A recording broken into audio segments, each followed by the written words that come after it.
Any update on Des Watson too? We saw him running a little bit, but is he any chance he's closer to returning? Nothing to add to what he's out there. This is insane that we've never seen anything like this before. So today's topic is going to be, what are the pros and cons of the Buccaneers having a guy like this on the team?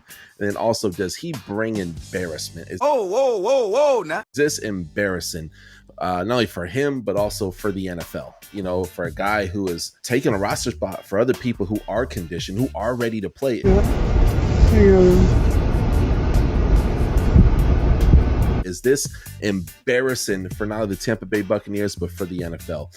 I'm going to tell you why it's not, but today we're going to talk about the pros, the cons, and I have a little bit of a nuanced perspective on this because I was at the Tropical Bowl. And for those who don't know, that is a NFL draft event. I actually have my badge right over here for when I worked at Tropical Bowl. Amazing event. And it's a place for lower tiered NFL draft prospects, or people who maybe slid down, maybe they're not lower tier, but they need some type of spotlight. NFL scouts to take and report back to their teams and say, hey, look, this player, they did this is how they performed. Boom. For example, Taylor Elgersma. Currently right now, and this is a guy who played Canadian football. He is currently a UDFA on the Green Bay Packers and has thrown, I think, 1 or 2 touchdowns so far this preseason. So dude is absolutely balling out. He also came from the Tropical Bowl as well too. So good players come from there, but there's also some very bad players as well. So I got to see him face to face. I didn't get a chance to interview him, unfortunately, but the guy was out there putting in work in the one-on-ones. I mean, to see him dominating against other competition, the dude can play football. However, something I did take a notice, the guy's big, so I didn't see a lot of reps from him. So, and this is when he was like 460 plus something pounds. The dude is an absolute big guy. So let's go over the pros and cons. We're going to start off with the pros. The guy, 6'6", and even at a reduced weight, still over 400 pounds. Watson can clog run lanes like few others. Forces offenses to commit extra blockers, freeing up linebackers. He is a local story and really a fan engagement. So he's a Tampa area native. So the guy is originally from Tampa. Not that necessarily matters, but people love local players who are from the area, which is awesome. Could even be a cult favorite, but kind of like maybe William the Fridge Perry. Okay, William the Fridge Perry. He's a defensive lineman, but he also played offense as well too. You know, Desmond. He has a history of playing offense as well too for the Florida Gators, right? Has a high ceiling if his conditioning improves. Okay, what I mean by that, if he gets into playing weight, let's say he gets into 380s, let's say he gets into 360s, he's still way bigger than everybody else. That's a heck of a lot better than 460 something pounds, right? He could become a Vince Wilfork type of player. So there's that, right? The guy he's super raw. He's made some really good plays, but he is super duper raw. Okay. Look, some people like their sushi California rolls where everything's cooked. Some people like it, hey, sashimi, you know, just straight up raw. Okay. For me personally, I want to see him take and improve on a few things. We're going to get to in just a moment. Also, he brings a lot of locker room energy. I mean, teammates, coaches, they've spoken really, really good about this kid. He's humble, he's likable, just really good morale as well too, and he really embraces the grind. Now let's get into the concerns. Okay. Availability is the best ability. You have players out there who are still not signed to a team. So I know a few guys who didn't get signed in last year's draft, and they're still grinding and refuse to get a 9-to-5, y'all. Like, that's how important it is for these young men who they almost don't have an identity outside of football. I'm not saying that's the case for Desmond, right? But they're grinding for that opportunity, and he can't even go out there and practice and make the starters better. You understand what I'm saying? He is literally taking up a roster spot at this point. If it goes to another week, I mean, this guy better be dropping weight drastically. He better just have the water diet. I don't know. I don't know if this is going to work out. How I personally predict it, I think he takes and he makes the practice squad and they keep him for a little bit and just kind of monitor the situation. Now, if this is a team like the Titans that are doing a complete rebuild, if this is a team that is, just a bad team, you know what I mean? Think teams who had the top 5 picks, the Jaguars, you know, they can't necessarily afford to take on a risk like this because this guy is in fact a risk. He's extremely heavy. What if something happens to him on the field and the dude collapses and dies? I mean, that's not a healthy weight. Lizzo made it pretty to just be out there and be a big girl and do your thing, and all, you got to love yourself. Yes, you should love yourself, but that means taking care of your dang self as well too. Also, it is kind of a media distraction when you have people who, they should be talking about the players. They should be talking about, wow, look at that play. Hey, look, let's see what the head coach Todd Bowles is working on right now. When you have a guy just walking laps, he can't even be with his teammates. He should be learning, and maybe he is learning the playbook, but I mean, he's just walking around. It's just like the guy's getting a free paycheck. I want to say something too, and maybe this is not the case. I don't ever want to assume, but a lot of people, they're very happy to be in the NFL. You should be happy, right? You should be happy to be in the NFL. However, when they get to that moment, they become very, very complacent.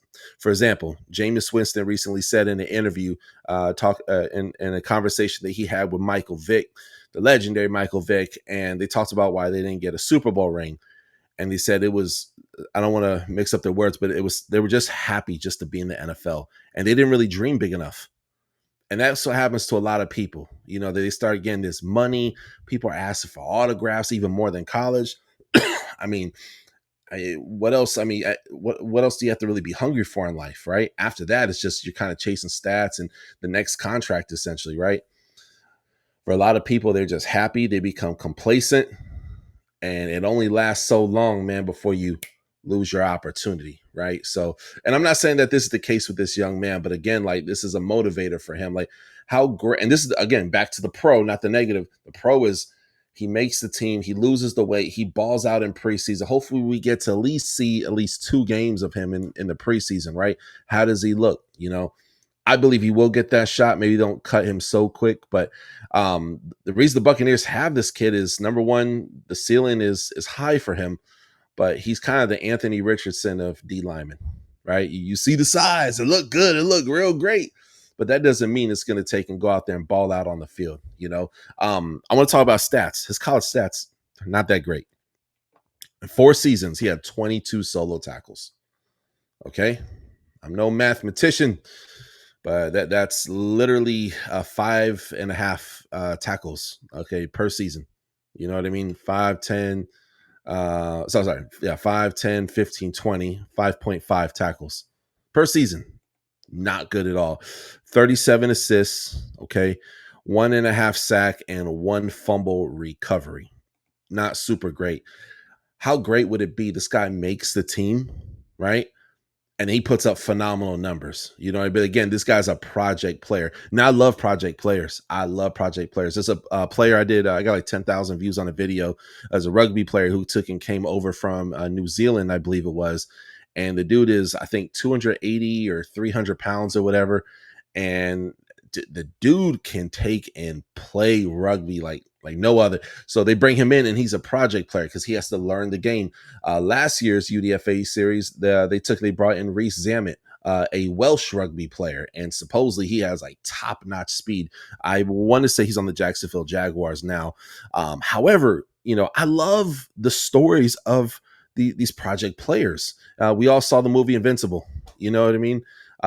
Vince Papali, hope I said his name correctly. And I love that this guy was freaking busting tables in Philly, Italian American, makes it, and gosh, it just lifts your soul. So we don't really see too many stories like that anymore, But how great would it be? A hometown kid makes the team. So, but if he doesn't, he literally wasted everybody's time. The good news, though, there's good news. Reportedly, and hopefully I read this online, so it looks like a reliable source. It says here that he's lost 30 pounds, and he does look slimmer. He's still well over 420 pounds. So let's hope that he continues to take and improve. When I tell you I'm rooting for this man, I truly, truly am. But if he doesn't take and do this, potentially he just has a very short shelf life. He really does, and even maintaining that weight over healthy weight over a long career, it's tough. NFL history shows most players at extreme weights, they do have shorter careers. Let's just be honest. They have very, very shorter careers. So I don't think it necessarily hurts the image of the Buccaneers, but not yet. So hopefully they're working together. And hopefully if this works out, what happens if there's a guy who's 500 pounds? Some other team in the future brings him in, and it could take and work out, because when you watch his highlights, they're really good highlights. They're really freaking good highlights. However, there's not a lot of them, right? Just like I didn't see him play super long in the Tropical Bowl. And I'm talking about the practices. So to kind of paint a picture, when I saw him, we were in Celebration, Florida at a high school. And then on the field, it was kind of tough to see because they do it at Bethune-Cookman. The Jumbotron is broken. I mean, the stadium's a piece of crap. So, however, when I was at the practices, I saw him doing his thing, just wasn't for a long time, man. So I want to see, what does it look like when this kid drops? I know he's lost about 30 pounds approximately from what is reported online. What does it look like if he drops another 50? Another 50, he gets in the upper 300s. What does that look like? Ooh. And the Buccaneers can afford to do this because they're a Super Bowl caliber team that's ready to win now. So they could take little risks like this on the side. What I would say, my final verdict, even if he doesn't play preseason, keep him at least until week 5 of the regular season. At least until week 5, keep him on the practice squad and keep working on him. Keep working on him because the dude is raw, but man, the payoff is like, yo, you get a really good player and you didn't even have to use a draft pick on him. I think he had a minimum UDFA contract, and then boom, the rest is history. So, and that's today's topic. Does this take and bring shame on the Tampa Bay Buccaneers? I say no, but I will say I will be frustrated though if he ends up not making the team and he just wasted a roster spot because the dude couldn't lose weight. Even bad players who not actually called bad players, because everybody in the NFL is actually good at football, right? Some guys sneak by in college, but what I notice is that there's really big players in high school and they get that big contract, They get that big scholarship to that big Division I school, and they could kind of get away with being the big guy, but sometimes it catches up with you. You get exposed, and that's where your football story ends. For example, I played at New Mexico Highlands University. We had 2 players. I will not say their names, but we had 2 players, and both of them were above 6'9", and they're offensive linemen. I'm like, dude, you should be playing at like USC or Texas or Florida or, Ohio State. Like, you guys are big. Y'all are big dudes. But they sucked at football, yo. They sucked. There's a reason they were Division II. There's really good Division II players out there. I'm not. Shout out to Zach Sealer on the Dolphins. Just got a second big contract, former D2 player. There's good players out there, y'all. Danny Woodhead, shout out to you, man. They're good players in the NFL who are D2. Tyson Badgett, back up to Caleb Williams, okay? List goes on. But, sometimes when you're a big guy, it could cover up your flaws. So I'm shocked he's made it this far, but he has to put his foot down right now and put in the work. And if he does it, great things are going to take and happen. But if not, again, it's going to look really, really bad that he wasted everybody's time because the dude just could not lose weight. Okay. And football side, I care about the human. Desmond, if you're watching this, bro, I'm rooting for you and I want to see you win, man. But comment below. Maybe feel different. Maybe feel lots more different. It's kind of weird seeing a guy walking around the field. He's not with his teammates, so definitely looks weird for sure. So comment below. Hit that subscribe button. Support the channel. It costs you nothing. If you guys do want to donate, that's all in the description of this video.